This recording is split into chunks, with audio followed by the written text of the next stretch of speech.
Hello, welcome to Tripod. Thanks for coming out tonight. We've got three fabulous people presenting tonight, all people helping grow our art community. So first up is Kato Lujan Camacho. He is a Gala Camacho consultant, creator, and storyteller based in Tacoma, Washington. Since 2014, Kato has served community-centered nonprofits throughout the Pacific Northwest and beyond, focused on building sustainable systems and collective curiosity. His work hinges heavily on the concept of pronoio, the idea that the world around us conspires to do good. Kato serves as a membership manager of Tacoma Art Museum. This is how I found him. The newsletters coming from the museum were so interesting. I said, I have got to meet this guy. He's really pumped some energy into the museum. He's co-chair of the Association of Fundraising Professionals Equity Cohort and board chair of Umbrella ND, an organization focused on the well-being of the mentally disabled and divergent adults.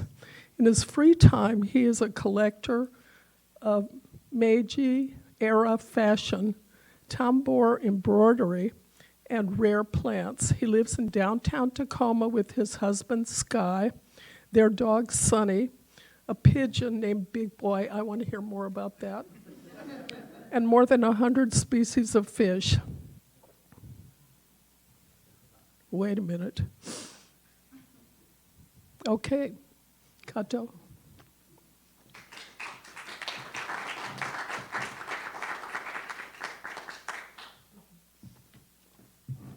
Okay. Thanks for having me, everybody. Do I just press the button or? You just press the button, it's radio. Okay.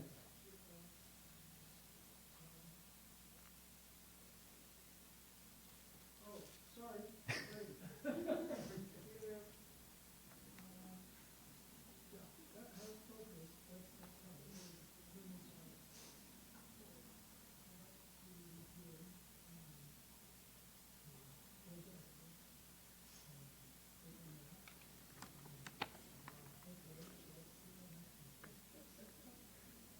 I showed up early because I was worried about technology. We do a lot of these at the museum, and without fail, something goes wrong every time. So I've started showing up an hour early, sometimes 2 hours. It doesn't help. It doesn't help. Does your pigeon live with you? He does. That's so cool. I have received a text just a bit ago that he is currently chasing the dog around the house. Oh, there we go. Okay, let's go back. There I am. All right. Wonderful. Thank you so much. Thank you, everybody. Yes? Microphone. Yep, right there. Okay. So thank you, everybody. My name, as you've heard, is Kato. I'm the membership manager at Tacoma Art Museum. And I just wanted to start off by sharing a little bit about my background before we launch into everything. So as some of you tonight have already heard, my background is not in the arts. I do not have an MFA. I've never taken a museum studies course. And prior to September of 2024, I had never stepped foot inside of an art museum. So I'm still learning. And I hope that tonight is one more opportunity for me to continue to learn alongside all of you. So, as Lynn mentioned, when we first connected to discuss Tacoma Art Museum, she kept referring to the spirit of the museum. And I was thinking, the spirit, what is that? What is she looking for? What is she seeing that I'm not? What is encapsulated in the spirit of the Tacoma Art Museum? And so for the rest of this evening, I want to center that question. What is the spirit of Tacoma Art Museum? So the first picture I'm going to show you here is our curatorial team. This is a security cam photo of them.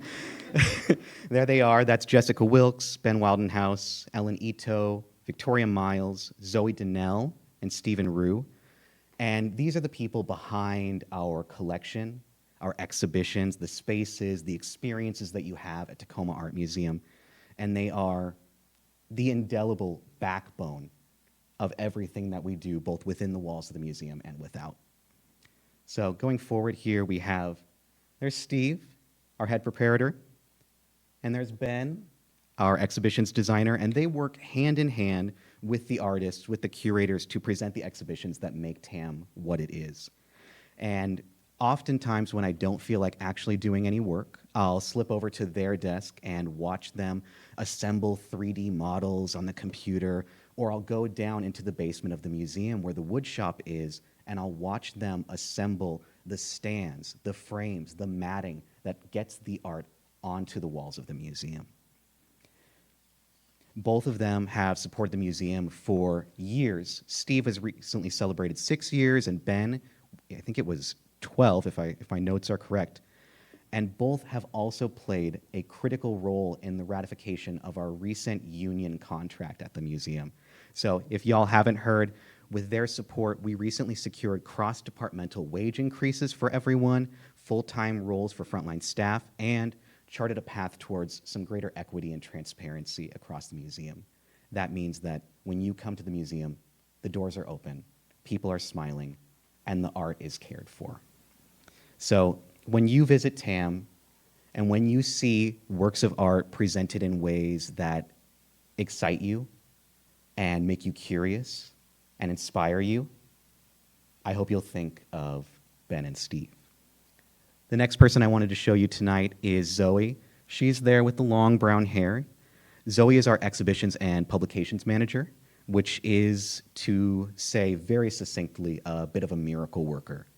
She's the one responsible for taking all of the ideas, all of the energy, all the conflicts, the deliverables, the curiosities that go into making the museum what it is, and weaving them together into something cohesive, whether that be a catalog, a publication, or an exhibition itself. She's also one of TAM's old guard. I think as of today, she's been there for over 20 years. And because of that, she possesses such a deep well of knowledge, not only about our collection, but about our community as a whole. She knows so many of you. She has seen so much of what Tacoma's art scene has to offer, and that level of knowledge is invaluable into what we're doing. There she is again with another curator, Ellen Ito. And the next person I want to show you is Victoria.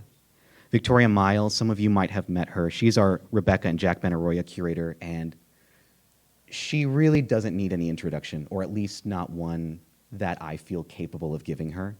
So I can say that she is the curator of Gossip, which is one of the first exhibitions that ever moved me to tears and made me feel seen within the walls of a museum. She is the engineer behind the Current, an artist award, which directly funds a local Black artist based on their expertise and future promise.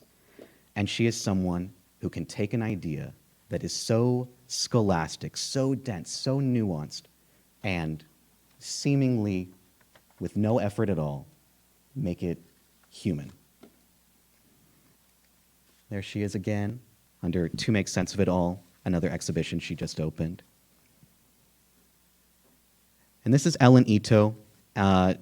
I will say I'm a little bit biased. She's a very close friend of mine, and so I'm going to make a bold statement about Ellen, which is, I do not believe that I have ever met someone who cares as much about art, about artists, and about the artistic community as Ellen Ito. She has taken me by the hand in all of my ignorance and in all of my curiosity and indulged me time and time again. Yesterday, we stayed at the museum 2 hours after we were off the clock because she said, "Do you want to see my least favorite piece in our collection?" She presents in her exhibitions these dense, complex, often daunting ideas, and then performs a magic trick wherein she takes you by the hand, walks you through them, and you realize not only can you understand them, but you want to understand them. And you are hungry to understand them. These deep artistic concepts are made something exciting because of her passion. And then there's Jess. Jessica Wilkes, our director of curatorial. I first met Jess on my first ever day working at TAM. I had walked in and been told, you're going to receive a tour from our chief curator. And instantly, again, having never been in an art museum before, I went, oh gosh, okay. This person is going to be so up here. They are going to know so much more than me, and I braced myself.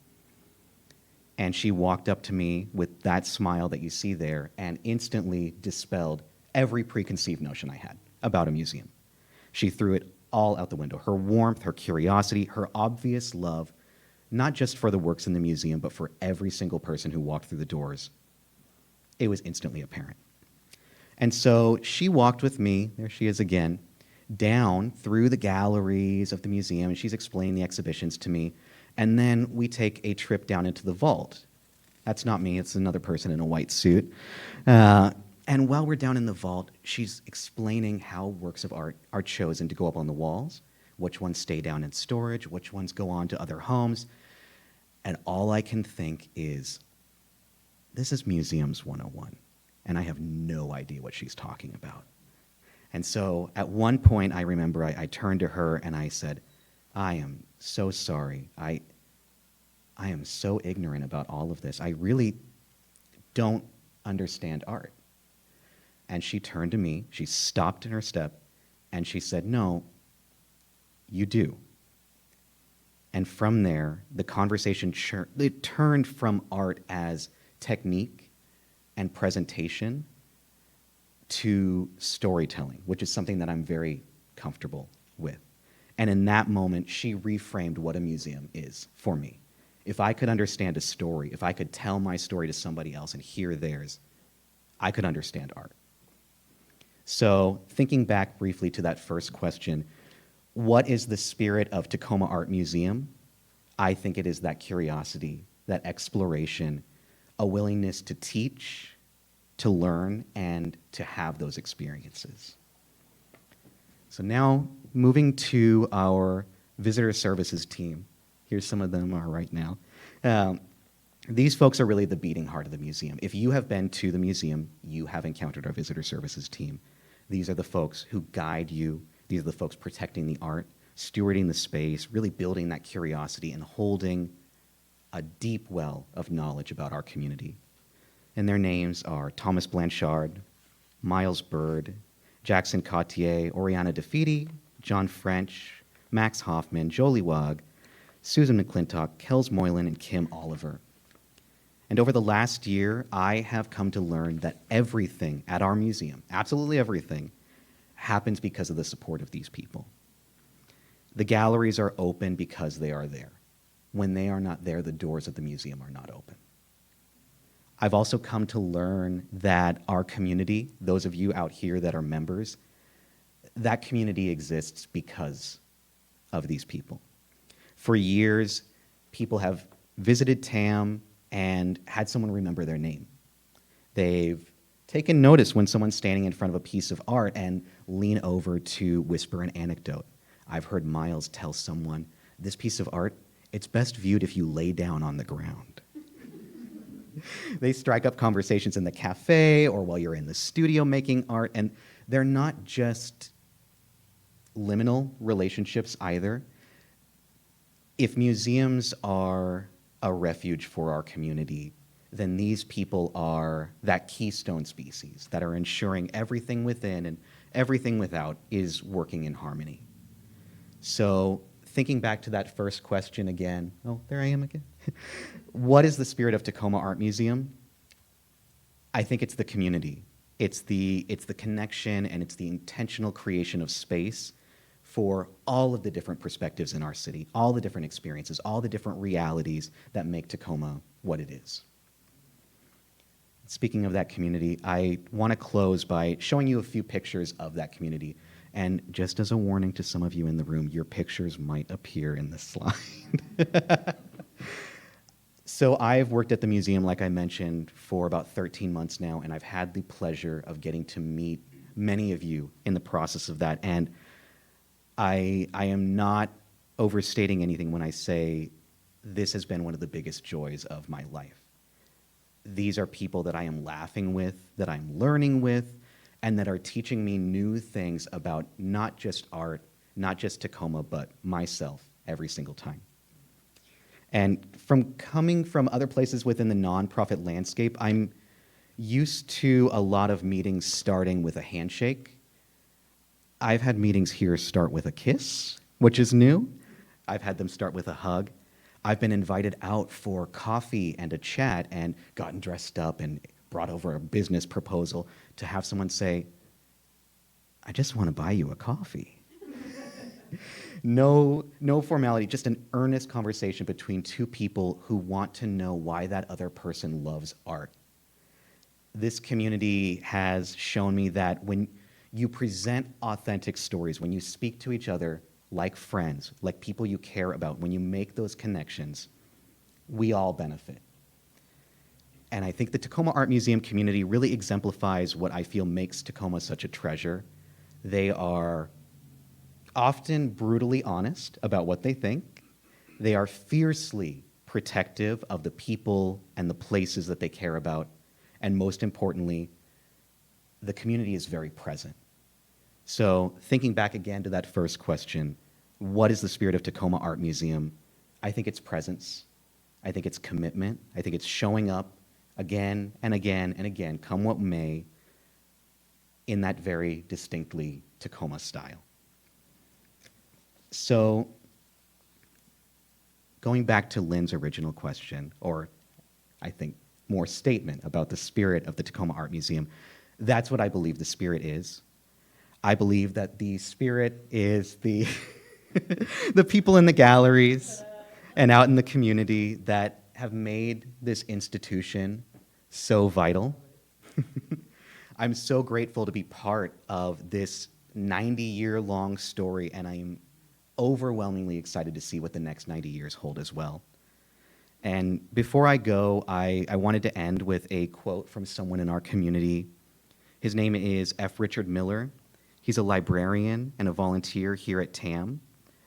He was with us from 1983 to 2003, and he just passed away in 2023, but his legacy can still be felt here within the walls of the museum. He's the author of a book called The Dreamers, in which he details the history of the museum from its inception till today. And in that book, he has a quote, which is, "The future has never looked brighter for Tacoma Art Museum. No one can possibly say what will come in the future.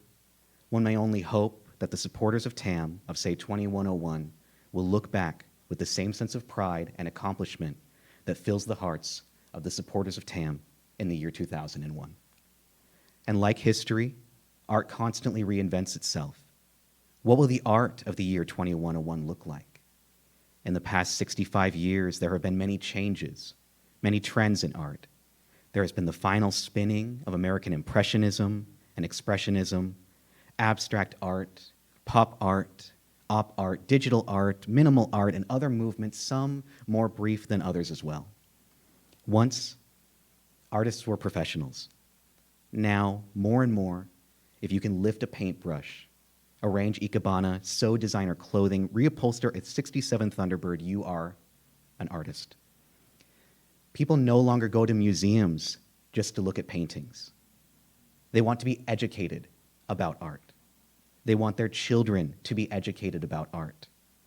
Art is a form of socializing, of relating to one's own culture and to foreign cultures.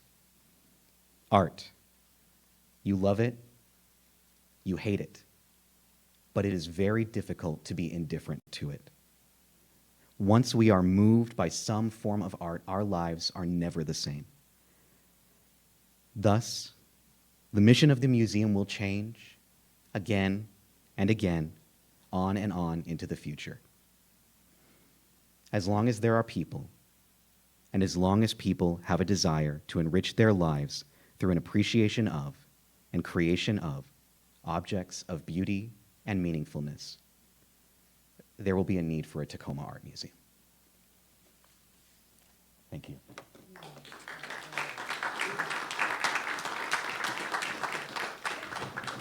I'll wait. Maybe there are questions?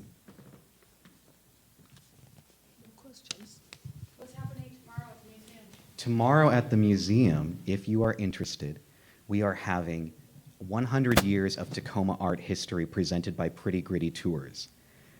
During this, we'll talk about everything way back from 1935 and the start of Tacoma Art Museum all the way to the modern age and how our local arts community has informed the city that we live in. So from the museum, I would love to invite all of you to come to that tomorrow. 11 a.m., Tacoma Art Museum. Could you repeat that in the new year when there's not so much going on? I am one of about 15 people who would love to be there tomorrow. And it wasn't a lot of warning. And so maybe reconsider doing it again? 'Cause Absolutely. Chris is a wonderful, wonderful entertainer of stories. Absolutely. We're really excited by all the support from the community right now, and that empowers us to hopefully do more things like this within not just the coming year, but throughout the rest of next year. We have a lot planned for folks who are interested in more at the museum. Awesome. Your pictures were great, too.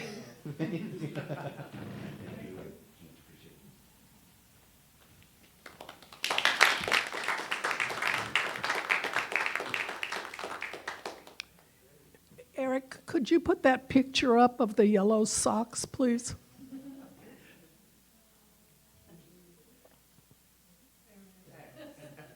Okay. You know, I'm a senior, in case you don't already know that. And when you get to be a senior, all of a sudden your body starts falling apart. So, and I know a lot of other seniors too, so all around me I see the turmoil, I guess. Anyway, I want to do sort of a humorous show, and I want to do it by showing people I know in the hospital. And now in Tacoma, you get yellow socks, and I've already got a pretty good collection of people in the hospital with their yellow socks, like this picture of Davis right here. And if you have any pictures like that, we will put a little black thing over the face of the person so you can't tell who it is. And I want the show to be kind of humorous. And it's been a long time since we've done sort of a collaborative show like that. But I hope you'll help me by sending me some images. That's it. Okay.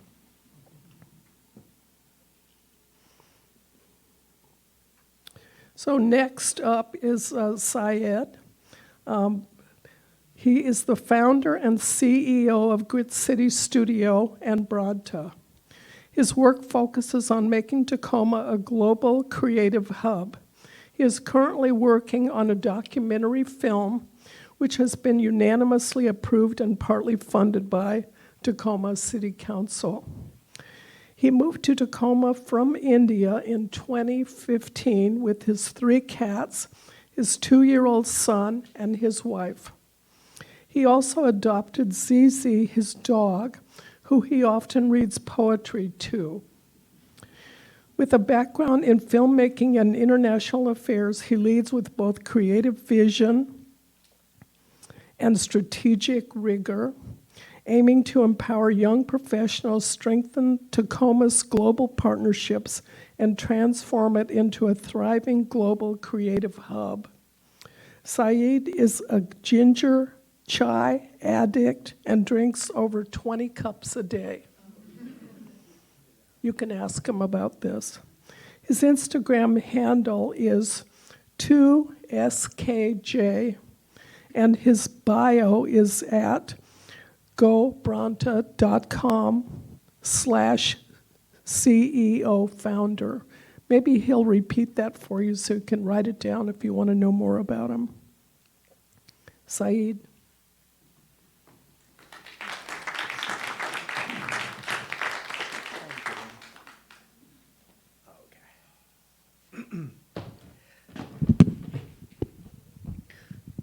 To come and talk about something that you love and have a live audience is like marrying a woman you love. And later on, finding out that she is also rich. That was the definition of happiness that my dad taught me back home in New Delhi.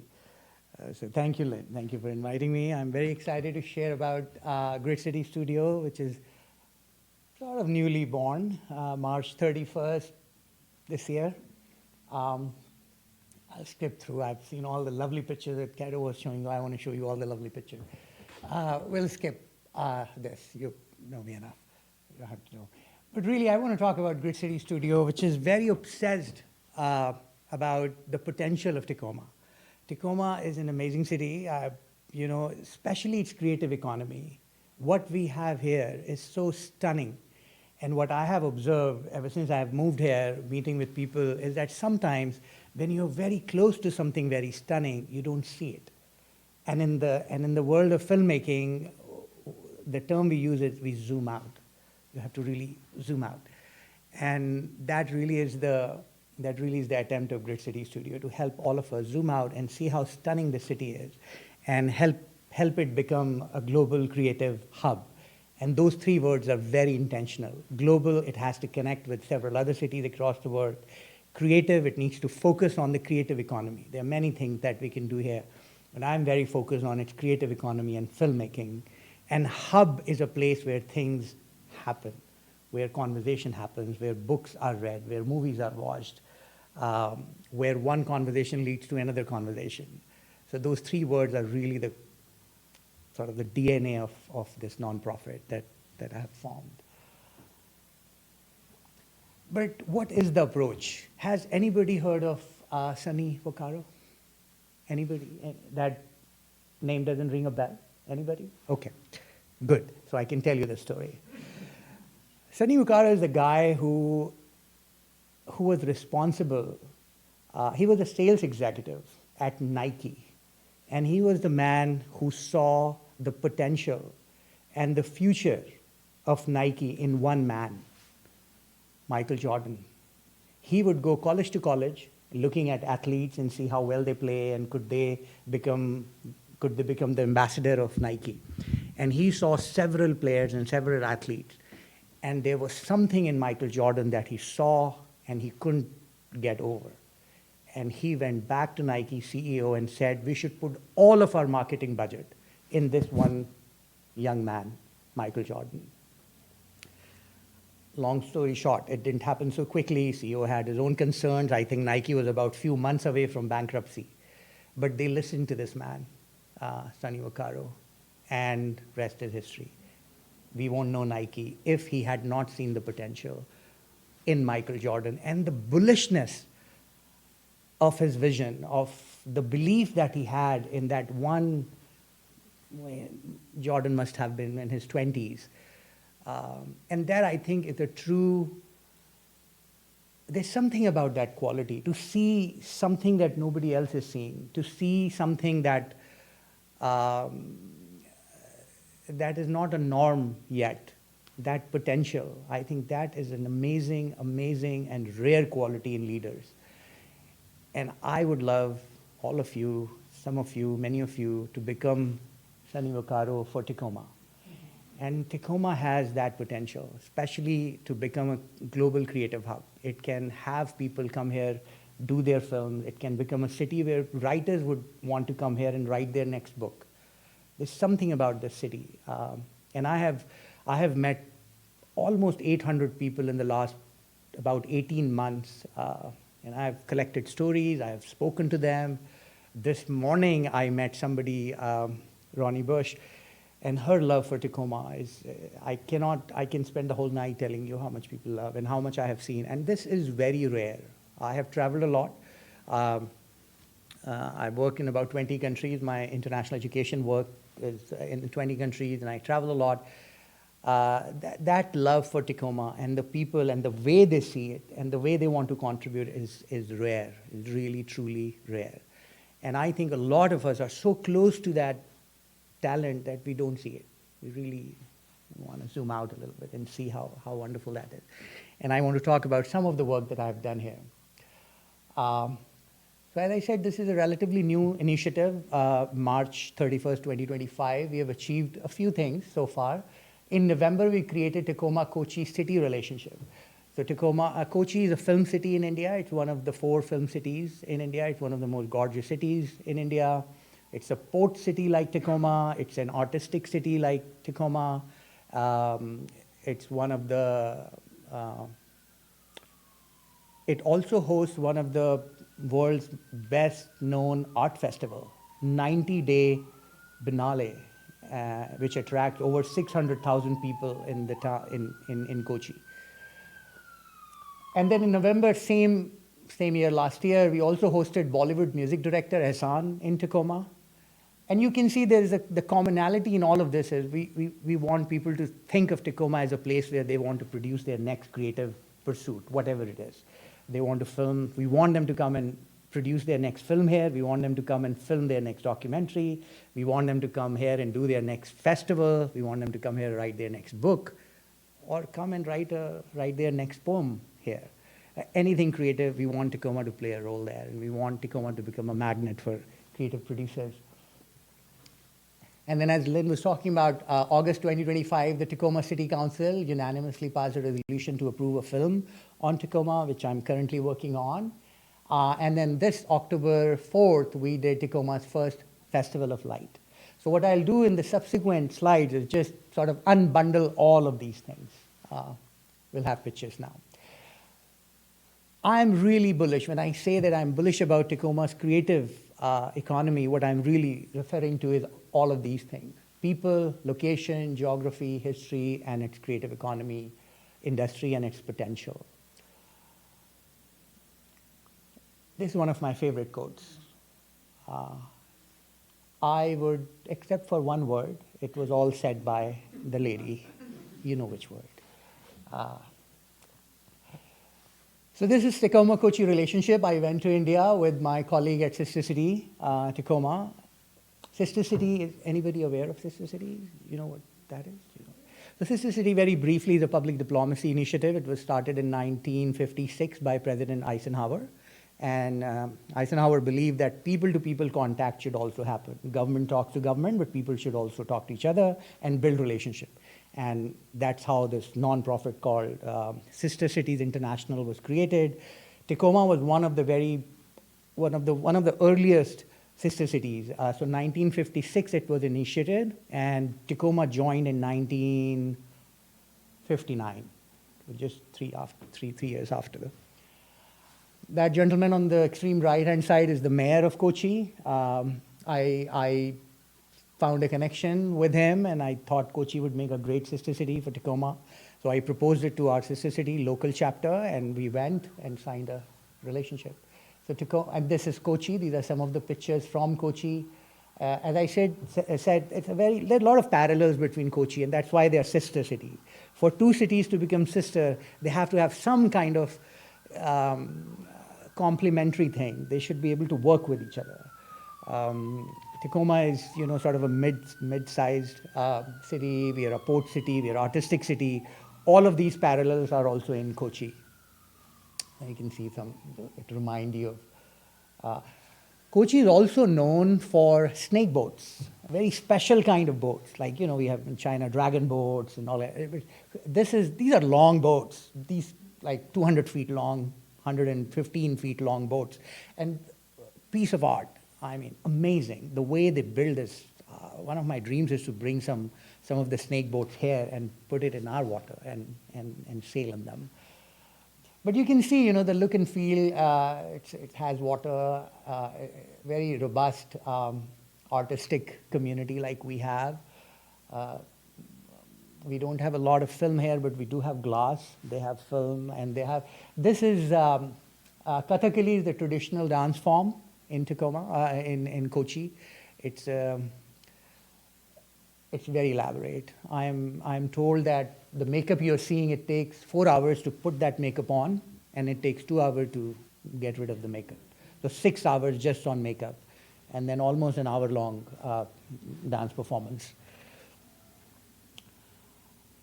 Okay, so this is the second milestone that I was talking to you about. This gentleman in the middle is Ehsan Nurani. He's one of the top Bollywood producers.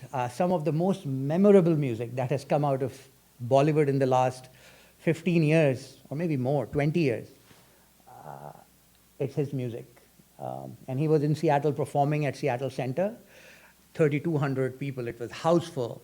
I found out that the guitar that he's the lead guitarist. He's a band, there are 3 people in his group, Ehsan, Loy, and Shankar. That's me on the right, and that lady on the left is Stephanie. I found out that Ehsan has been using, for the last 25 years, the guitar that he has been using and the pickups that goes in the guitar, they were manufactured here in Tacoma. So I reached out to the guitar company, and I said, you have this customer in Bollywood, in Mumbai. And Stephanie goes, yeah, we have one customer, he buys. I said, he's not one customer, he's a legend. He's a legend of Bollywood, he's coming to Seattle.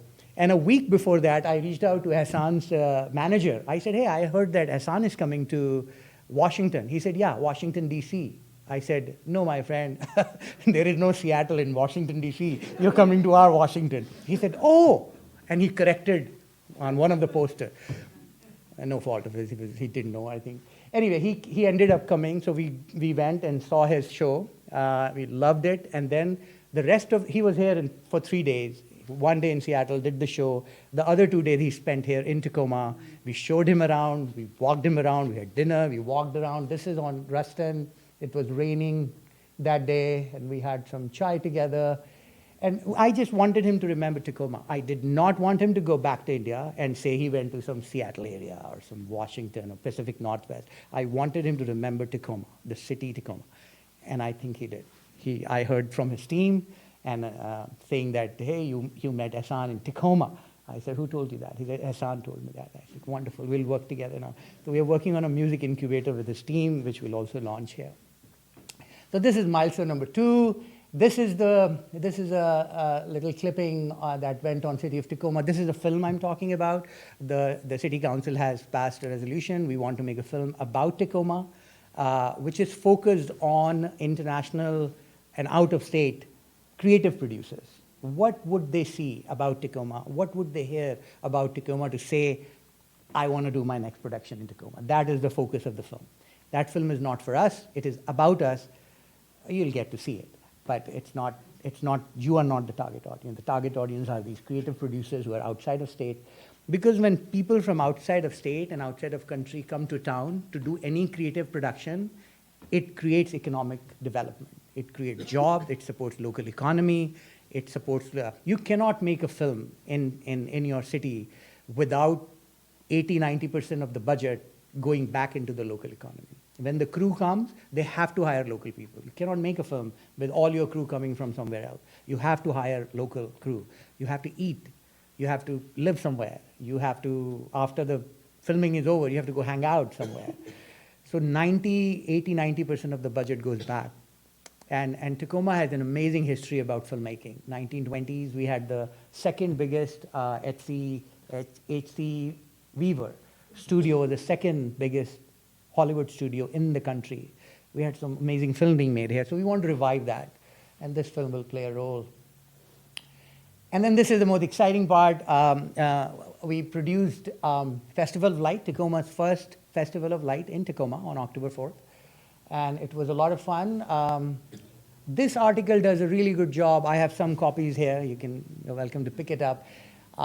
It really does a good job in sort of writing the vision of Grid City Studio. What are we trying to do? How does it relate to cultural growth? How does it relate to the economic growth of Tacoma in relation to creativity and creative economy?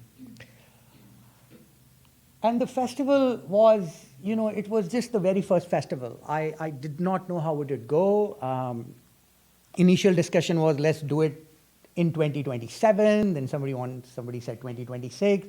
I said, how about doing it in 3 months from now? Let's just get it done. Let's do it and see how it goes. And we did it. I was expecting 200-300 people.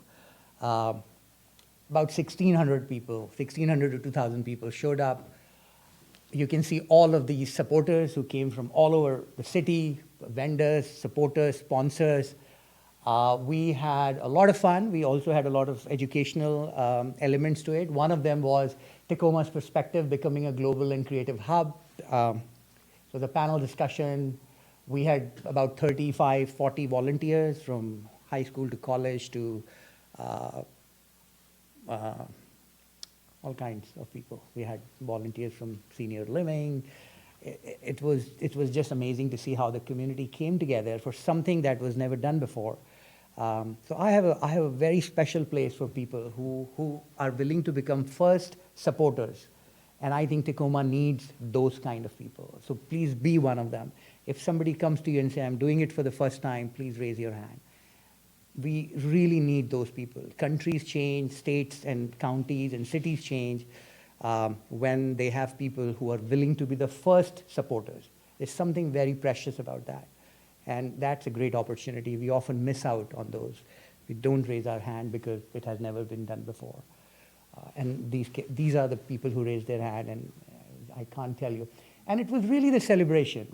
Festival of Light had fashion show, it had panel discussion, we had food, we had vendors, we had lots of dance performances, we had a community fashion show, and we ended it with this this element was where this place is East Side Community Center. It also has a swimming pool. So we used the swimming pool. We said, okay, we'll end it here, the last 30 minutes, and we'll float the floating lamps, basically. So these are LED lamps. You can see there were a lot of regulation around open flame. So I said, chuck it. We'll just go the Chinese way. So we got the LED lamps, and kids were putting it in the water. They were making wishes. But really at the core of all of this was celebration. We just wanted to celebrate. I think celebration is important. Celebration does not happen on its own. We have to curate celebration. It does not. To me, it doesn't make sense to. We don't leave, eggs and breads to chance. They'll just come to us.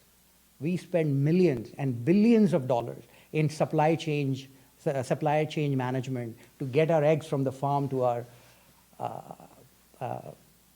shelves in the marketplace. Why? How can we leave celebration to chance? We have to curate it, we have to create it, we have to work together on it. And this was really the opportunity for us. So this is the festival, this is the fashion show that we did. The whole community came together. This was that panel discussion I was talking about. You can see, the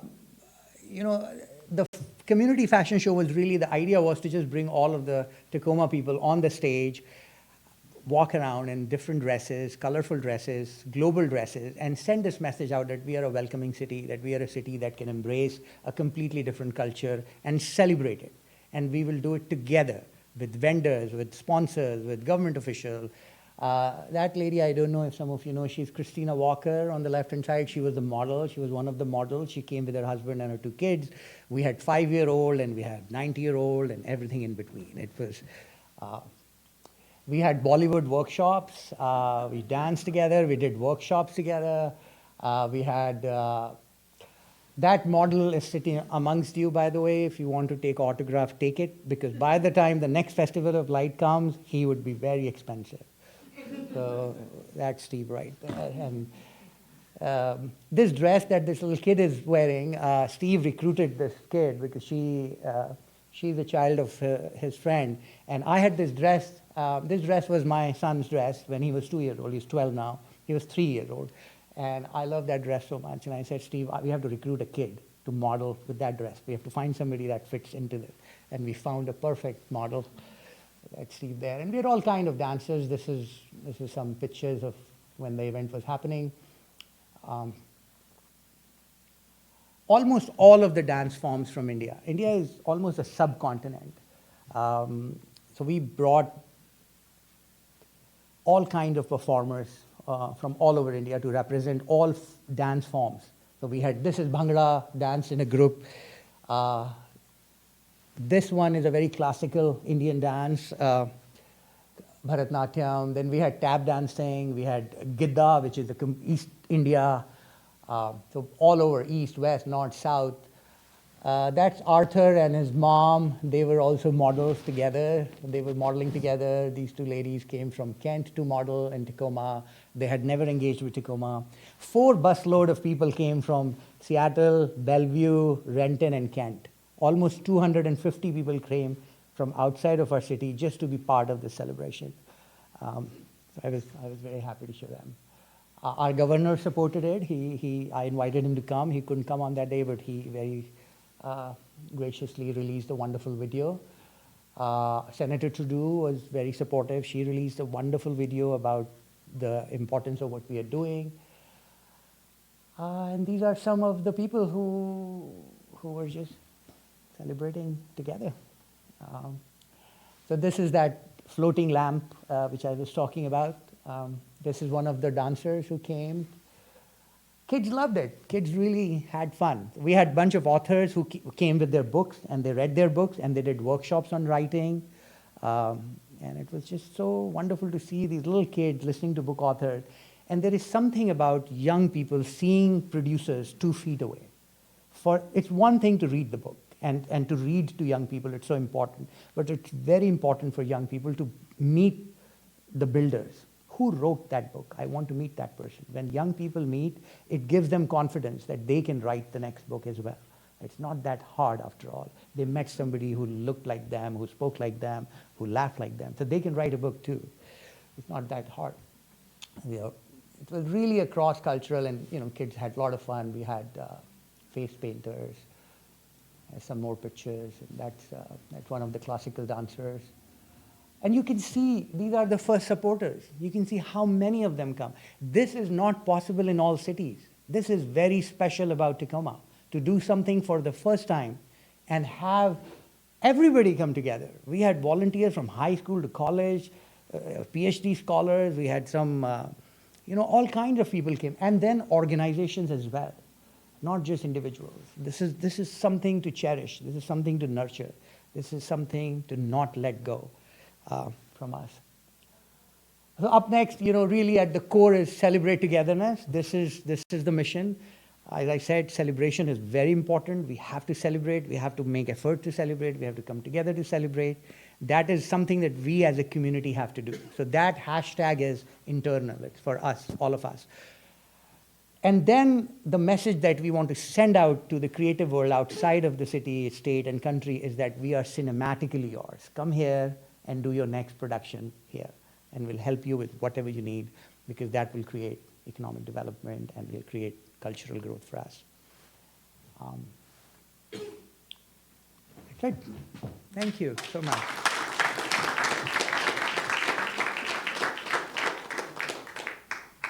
Questions? Hi. Sorry. Hello. Hi. Hi. I will slow down. Can you hear me? I can hear you without. Okay, I'll just raise my voice. I don't know what's wrong with the mic. Hi, yes. So I was wondering what's next for your endeavors, because it sounds to me like you put a lot of emphasis onto the City of Light, and I'm sorry I was out of town. I didn't see it.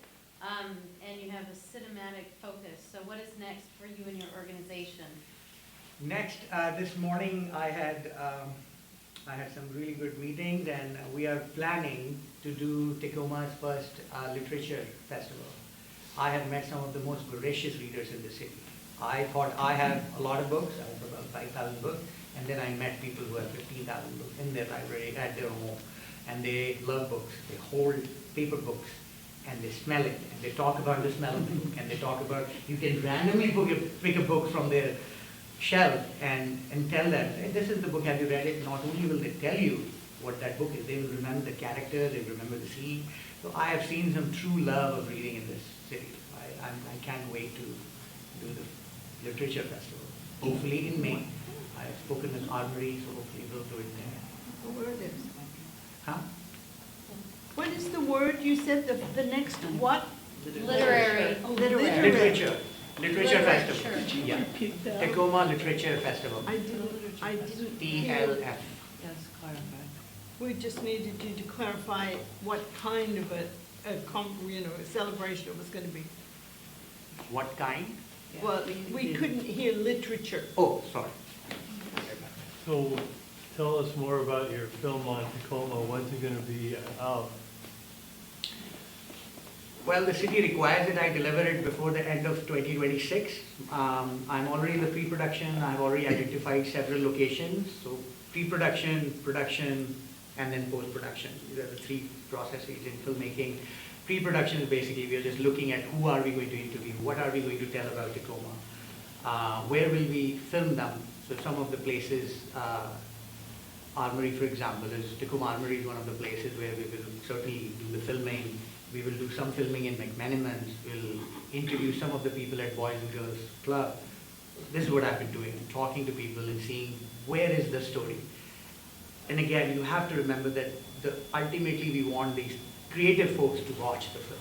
What do they want to hear so that they say, I'll come to Tacoma for this. So they want to hear certain things. So I'm in the pre-production stage. I'm just finalizing the interviews and location and the narrative. This summer, hopefully, we will start the filming in July, August, and then we'll edit and finish it by October. So exactly a year away, less than a year away, before you could see it. Are you gonna do another Festival of Light? Yes, of course. You will absolutely do another film. I want to do it. I've gotten so much of feedback. Some of the folks have written back and said, why don't we do it twice a year? Twice a year. We can do it every month if I have the bandwidth. But we will absolutely do it. We'll certainly do it once a year. Festival of Light is also inspired by Diwali, which is a big celebration. And it's sort of it's a child of 4th of July and Christmas in India. It's the offspring of those two. 5 or 6 days of celebration, lots of light, lots of fireworks, and it goes on and on all over India. Any more questions? Thank you. Thank you.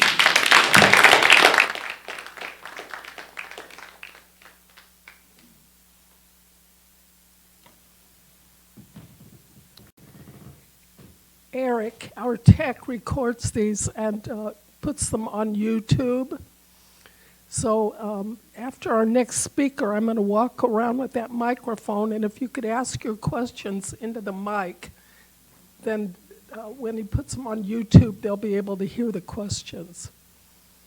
Sorry, my voice is just gone. Can you hear me? So our next speaker is Aaron Gooch, and his wife, Abigail, will not be here. He'll be speaking by himself. But they orchestrate Toolbox Laboratories, which exists to share their passion for equitable access to hands-on arts education for people of all ages and abilities, with trauma-informed social and emotional learning through an arts and crafts curriculum. They specialize in tools and materials exploration for general arts and crafts, as well as the integration of science, technology, engineering, arts, and math, which you've probably heard about, STEAM. That's short, STEAM education. That includes science, technology, engineering, arts, and math education. And that's to meet the needs of the most vulnerable participants. Aaron?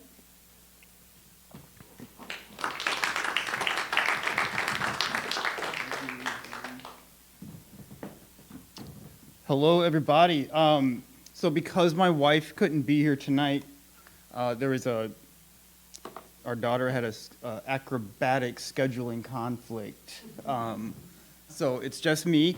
So this is going to be kind of ad hoc because I had this whole idea how she was going to like do the slides and we were going to bounce back and forth and do all these things, and it's changed. So bear with me. It's going to be fun and informative still. This is my wife Abigail on the left side up here, Rosalinda in the middle, and that is me. This is our team. Rosalinda is our third board member, essentially. She comes from a world where she works with high school students and predominantly high school students of color that are immigrants, and she gets them into programs that suits their needs. My wife Abigail is currently employed at Parks, but she is a trained educator and a poet, but is also as eager to work with the community as I am and Rosalinda. I'm going to share a little bit about my background before I get really into the Toolbox Learning Laboratories. I'm in my 40s. I've been a carpenter. Yeah, well, you know, I wear this hat, and I always wear this hat. Like, kids recognize this hat, right? Like, they know me now. But it kind of, I dress like a child, so some people are like, oh, he's just a baby. But I'm in my mid-40s, but I say that to say I've been a carpenter for over 20 years. I grew up in the Midwest, in a really small town, working for organizations that did not care about my body, right? I'm a high school dropout. My father was a truck driver. My mother was a stay-at-home mom. Something that you don't know from this picture or from our presence that really informs what we do in this community is my mother was a black woman. Abigail's father is Mexican. We would identify as biracial, but we're passing, right? And that is something that has a direct inform on how and why Toolbox Learning Laboratories exist to begin with. And that's really important for you to know as we share our story. So I moved to Washington maybe 15 years ago with the dream of like working at nonprofits. And I got my first job at an organization here as a manager for maintenance. And what I realized is that a lot of folks that work at nonprofit organizations are there because it's a job, and not necessarily because they love helping people, right? This is not across the board. But it was something that was really clear to me. And I said, what am I going to do? How do I get paid? How do I survive? And then how do I fill this need I have to serve the community and help people? And a long time ago, this man in Tennessee, he was a painter. He told me, Aaron, if he's painting, Aaron, if you can't find the job that you want, you create it, right? And so for about 10 years, I said, what do I do? What do I do? What do I do? I don't want to be a carpenter. I can't be this manager in this nonprofit world anymore.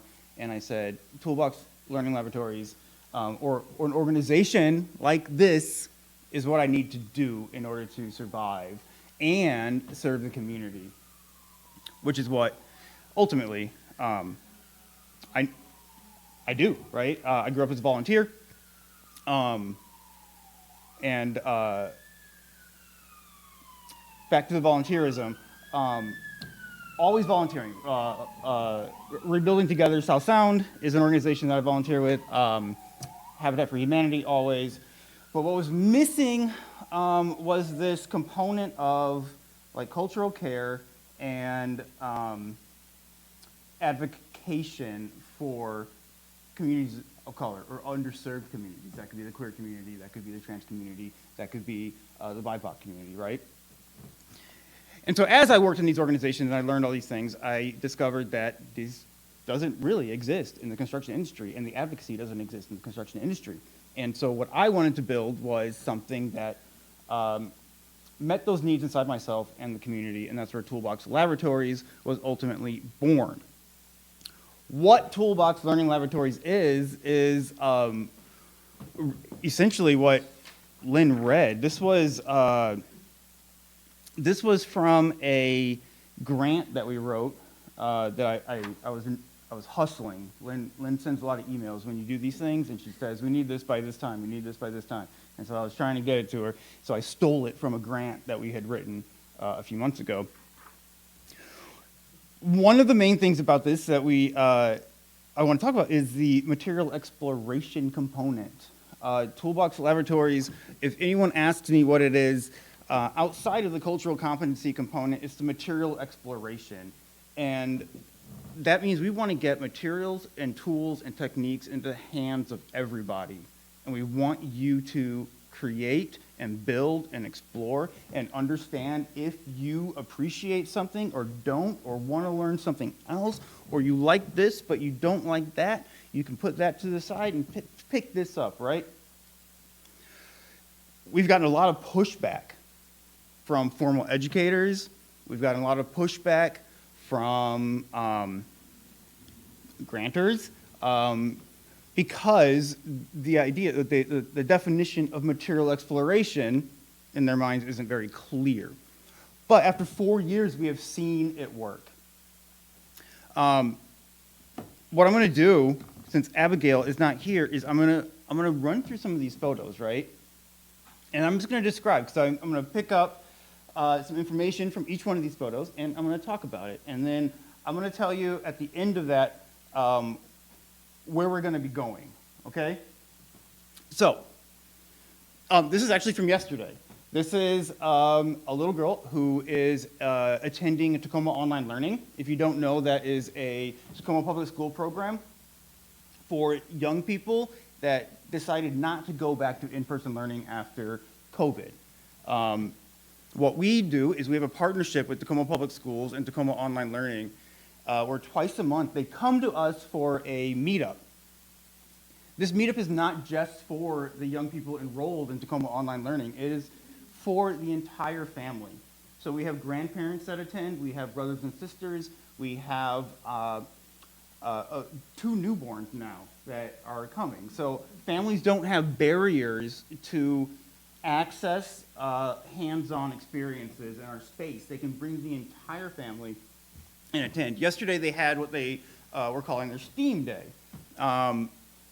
We explored lights. This is something that we do where part of the STEAM component is hands-on electronics learning. So this young lady is holding a coin cell battery and was experimenting with how many LED lights that she could light up on this battery. One of the pushbacks that we get from a lot of educators is limiting access to materials. We don't do that. Some of you have been to our facility and know that we just have everything out in the open. We don't police materials. It's not because we can afford not to police materials, it's because we know that having access to understand how that battery can support all those LED lights is really important for this mind, right? This was from, while I go through this, I want you to observe backgrounds, because they're from all over Tacoma. The first one was from our facility in the Dome District. This is from the Seaport Museum, where we do a lot of activities. This was from an activity, I think we called it Boat Car, and it's where we made cars and then turned them into boats that raced down a ramp. Another example of just fun, creative stuff. 2 young people who made these collages. Again, this is Seaport Museum. I actually don't know what the project was, but they made these fun little collages, and they're happy. So that's the whole point of that slide. This is really fun. This is a woman who's actually moving from Seattle to Tacoma, attended a program that we've started on the east side. We've had 2 events. We've taken our facility, essentially, to 2 different locations on the east side thus far to have what we call craft night. If you ever type craft night or write it or say it, it's all capitals, and you have to have an exclamation at the end of it. FYI. but we're really trying to introduce what we do to the east side of Tacoma so they can come to us. We've been to Shalishan at THA. They were very gracious hosts. Thank you very much. This is at the Clover Park Technical College East Side campus. It's right next to Earthwise, if you're familiar. They have a huge building. It's incredible. But they do pre-apprenticeship programs, they do construction learning, HVAC, electrical, all this. We took our craft night there maybe 2 or 3 weeks ago, rented a truck, loaded up a ton of materials, went over there. This is an activity I think we called this, the theme of this one, this is your brain on craft night. And what we did, and one of the things that we do, is we have laser cutters. And so with the abundance of scrap wood in the world, we can create all these different items. So what she's holding, that I don't know if you can tell, is a little block of wood that we cut out in our laser. It has 3 little rectangles on the bottom, and those are 3 little switches. Or they're cut out to hold switches. And then they have 3 little lights that correspond to the switch. So the switch is on the bottom, the light is on top. Each switch operates the light. The attendees show up, and they only get the block of wood with the holes cut out. They have to figure out the electronics, and then do all the embellishing themselves. It sounds complicated, maybe, but everyone does it. Have you been to electronics, Erica? Oh, yeah. Yeah, you've done like. I've done many of these. Okay, yeah, so we challenge people when they attend, and some folks show up and they say, I don't know if I can do that. It's a lot of wires and connections and things like that. And we say, you got it. We have examples. I'm there, my wife is there, and then there are plenty of people that have attended that can also assist. At the end of the night, everyone walks home with this project where they're switching these switches. And this one in particular, the idea was you flip a switch, it corresponds with your mood, and the light lights up, right? Or you can light up all 3 if you want, however you feel. In this person's left hand, they're eating a piece of pizza. At craft night, we always feed everybody. That is integral to what we do in these particular events, so we always order pizza. At Clover Park, we included our friends Taquizas Chuy. It's a Mexican restaurant that brings their griddle and they make tacos. And they feed people, so we order pizza for the picky eaters and everyone else gets tacos. Or you can get whatever you want. These events are free. We don't charge. We don't want to put barriers in front of anybody to attend these activities. And we want them to know that we are here for them. And part of the idea is that the folks that can afford to donate are supporting the folks that can't. And it's kind of working. This photo is Abigail, my wife, and a young person using a saw cutting this foam. We put tools in the hands of everybody, young, old. We want everyone to experience what it's like, not just to use a tool. We want them to know what it sounds like when it turns on. We want them to know what it feels like when it cuts, and we want to start them early with safety and all those things. This is one of the most special activities we've done. We went to a retirement home just off of 6th Ave, and we brought a woodworking project. So we designed it and developed it so that everyone in the room could accomplish it. We did have assistance from some staff, but they made these slide top pencil boxes. Well, I think there's another picture of them in there. But it was really empowering. These folks had this opportunity to do this really cool activity and walk away with their own creations. And it was really empowering for us to say, like, yeah, we're actually doing the thing. Like, we're putting the work in, and we can develop these activities, we can develop these curriculums to help everybody. This is a young woman from a program in, I think out of Auburn. It's called IRC. It's the International Refugee Committee. They are partners of ours, so they bring their young people down. They work with high school students that are refugees. And this activity, we had about 30 high school students, and I would say 25 of them didn't speak English. but we all connected through creating. I gave a brief tour of our room. This is at our facility in the Dome District, and then showed them some of the inspiration activities they could do. And after that, we communicated visually, we communicated with hand signals. We picked up a few words amongst each other, but no one was excluded from creating in our space by language. This is again at the Seaport Museum. We teach woodworking classes. We teach them in a way that's really accessible. This is, I forgot the name. We tried to come up with really quirky names for activities. I forgot this one, but it was like a half of a boat on a panel, right? And so it utilized bandsaw, sander, table saw, drill press, different adhesives. So material exploration, right? And you can see the age range in this picture. Everyone was there to create and build based off of their own comfort levels and abilities. The gentleman and the lady on the left are like regulars of ours, and they're pretty fun. The woman on the right, she's the director of art at Annie Wright. This again is the International Refugee Committee. Some students.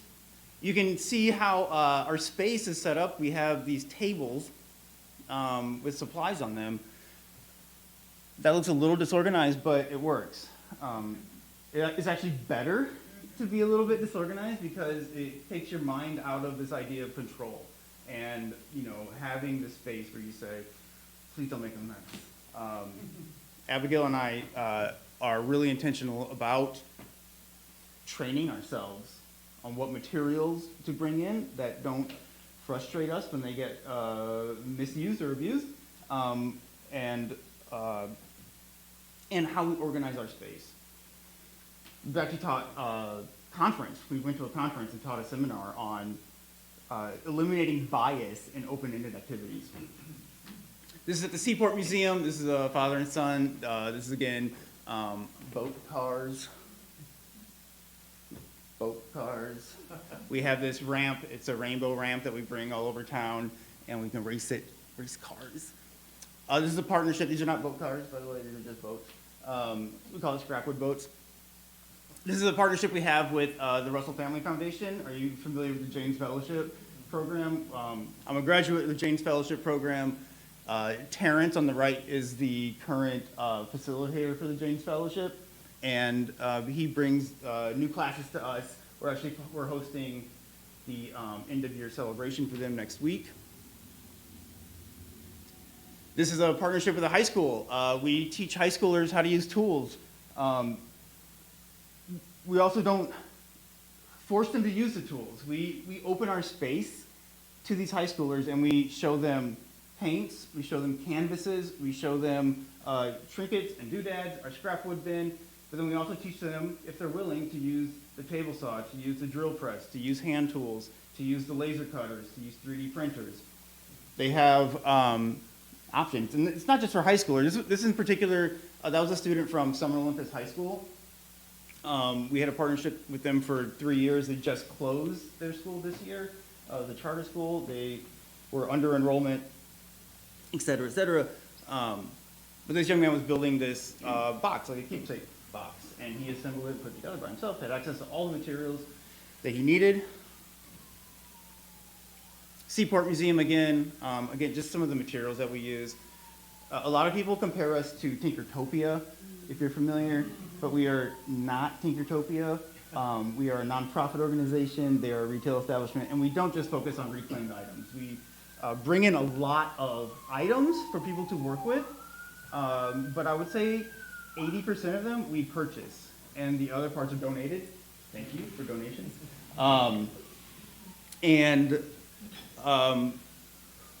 So the point of saying that is there's a plethora of random materials to work with, and this young man just found a bunch of metal pieces and wanted to build this really neat little plaque. This is, again, our partnership with Tacoma Online Learning. We're building a box in this scene. That is Grayson. Grayson, our partnership has been for 4 years now. And Grayson has been a part of that for all 4 years. It's really neat to watch these young people grow up and get comfortable in the space. If you're familiar with like maybe I can't think of the word, but there's a certain type of profile to a young person that is schooling from home, right? And when they get an opportunity to come into a place with community, it really, really, really helps them grow and mature. They're not so isolated anymore. They are building community, they're making friends, and then they get to go back and in their comfort do their schooling, right? And we've seen a lot of growth in these young people. It's a birdhouse class we taught at the Seaport Museum again. We did this kind of like funky Art Deco birdhouse. This is a partnership with Tacoma Venues and Events. Every year for the last 4 years, we provide an activity, a hands-on activity at the Martin Luther King Day celebration at the Convention Center. This was from, I think we did an activity, we call it Scrapwood City. You can tell these are not Scrapwood cities because we don't enforce this like idea that you have to do this project, right? We provide a ton of, we call it a material buffet. And it's essentially a table that just has random bins full of different odds and ends. You can see puff balls and rocks and beads, and I think that's a little plastic fish on the right. This is again from the MLK Day celebration. That's Abigail teaching someone how to use our button maker. The button maker has been a really neat tool to bring around town because it is really engaging. You can use our pre-printed buttons, or you can flip it over and create your own, right? So we have a lot of engagement with that. This woman here wanted to make, those are all printouts of a silhouette of Martin Luther King Jr. And she made 30 of these buttons at the celebration to bring back to her classroom at school. This is our friend Wendy. Wendy's an activist and an artist. This is at our old location. She's painted that really cool mask, and I wanted her to be on this slideshow. This is a really cool activity. This is a young person from Summer Olympus High School who had a small business idea to make dog houses that matched their owner's house, right? And so I was able to work with this young man and teach him how to use basic skills in 3D modeling software to then bring an idea to life, and teach him tool safety, teach him how to use tools, and then we constructed this. This obviously doesn't look like his house, it doesn't look like anybody's house, right? But this was his idea as his business like proposal was to create this doghouse. So we spent, this is actually Christmas Eve 3 years ago, where he wanted to present it on Christmas Day to his family. And he was able to create it. This is one of the things Toolbox Laboratories desires to do, is help artists launch or understand what it might take to launch. If they want to mass produce something that they've created by hand, they can use our printers, they can use our tools, they can use our lasers, they can use anything they want. Lynn is telling me I'm done. The only other thing I want to share with you real quick, permission granted, is we need donations. We need donations and we need bodies. And bodies are donations. So when you come to us and you participate in our programs and our activities, that means a lot. And it means as much as money, because then you experience something and you share it with your community, and then maybe you come back and maybe someone else comes back. So please keep track of us. Please come and visit us. Please utilize our services. And thanks for having me.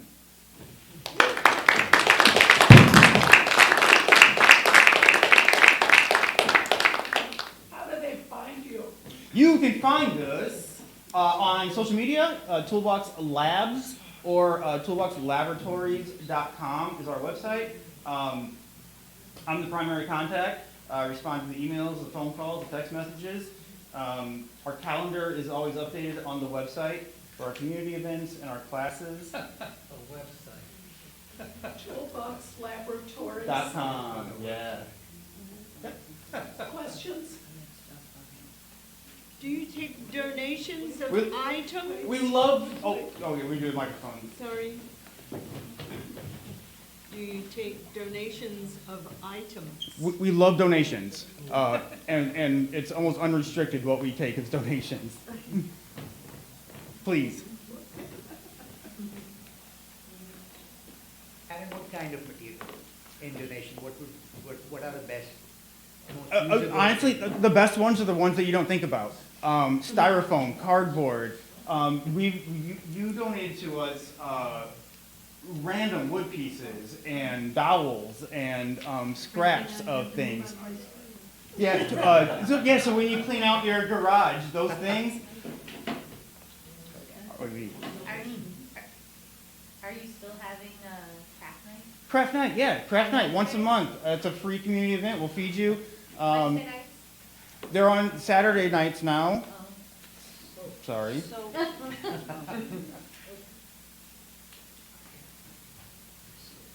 Talk really loud. I don't think this thing It's works. not, no. Okay, so. 1, 2, Allow- 3, this is 4. loud. Anyhow, I'd like 1, more 2. details, like where, like for donating, like where would you donate? Is Yeah. all this information on your website? It is, absolutely. Yep. And so your events, everything is On the there? website, yep. That's perfect. Okay. Toolbox Laboratories. Toolbox.org? Lab. Never wrote down what, Toolbox Labs. Yeah. Toolbox Lab? Toolboxlaboratories.com. It's laboratories, not laboratories. Hello, hello. But we just tested it. Oh, it is working. Okay, I think we're done. Well, I got it just in time, guys. Okay, wait a minute. Apparently, this is a microphone.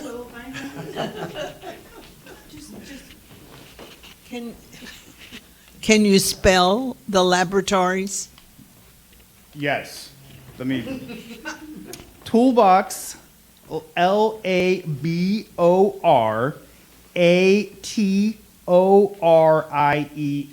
Right. Thank you. We might have made a mistake by naming ourselves Toolbox Laboratories because it is notoriously hard to spell. I've learned. Toolbox Labs. When I first looked it up on the internet, all I saw was a lot of pictures of toolboxes. We're not marketing geniuses. Oh, well. Thank you very much. I That was appreciate great.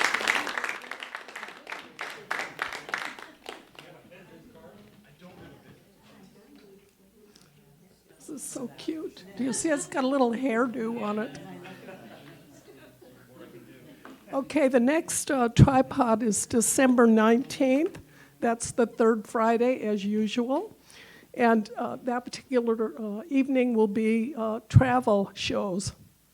So Cheryl DeGroot went to Mongolia and has amazing photographs to show you.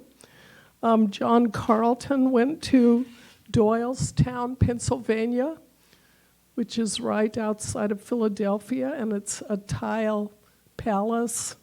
And I don't use website. pardon me? And then I might do a show on Slovakia, which is a country that you really don't know where it is, but I'm going to tell you. It's not Slovenia, by the way, it's Slovakia. Okay, thanks for coming. See you December 19th. Okay.